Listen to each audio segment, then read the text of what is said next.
President Barack Obama has called for action to remedy what he described as profound income inequality and a lack of social mobility in the U.S. He called for a rise in the minimum wage and for stronger collective bargaining laws, among other measures. He also said his embattled healthcare overhaul would ease one part of American families' financial struggle. Mr. Obama's approval ratings have plummeted in recent weeks amid that law's botched rollout. While acknowledging the political difficulty of passing any such government action with a divided and acrimonious Congress, Mr. Obama's speech in Washington, D.C. gave a broad overview of economic themes for the rest of his term. Analysts say, Frayed bargain. The U.S. president said the country had accepted higher levels of economic inequality than other developed nations because Americans were convinced that America is a place where even if you're born with nothing, with a little hard work you can improve your own situation over time. But Mr. Obama, a Democrat,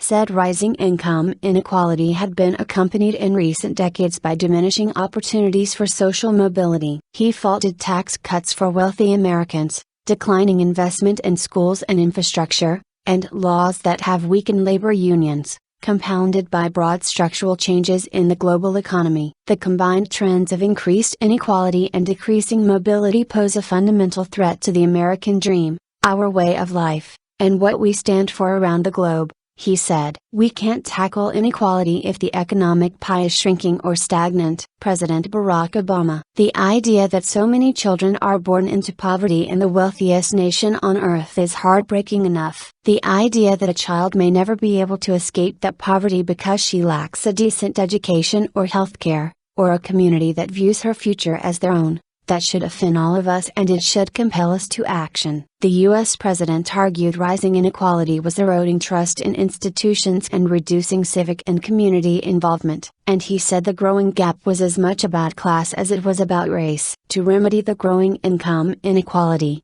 Mr. Obama called for a rise in the national minimum wage, currently $7.25, £4.43. As low as it was during the administration of President Harry Truman in the 1950s in terms of spending power, Mr. Obama said, several states and cities have raised their own minimum wages, most recently New Jersey and Washington, D.C. A proposal is currently being floated in the Senate to increase the national minimum wage to $10.10 in 3 steps and tie further increases to changes in the cost of living. But its path even through the Democratic-controlled Senate is unclear. He also suggested targeted programs for cities and regions hardest hit by the 2008 recession and other sea changes in the U.S. economy, universal preschool education for young children, a shoring up of the U.S. pension and social safety net schemes, and laws to make it easier for workers to organize into labor unions. Mr. Obama also pressed Congress to extend unemployment benefits to 1.3 million people who have been unemployed long-term,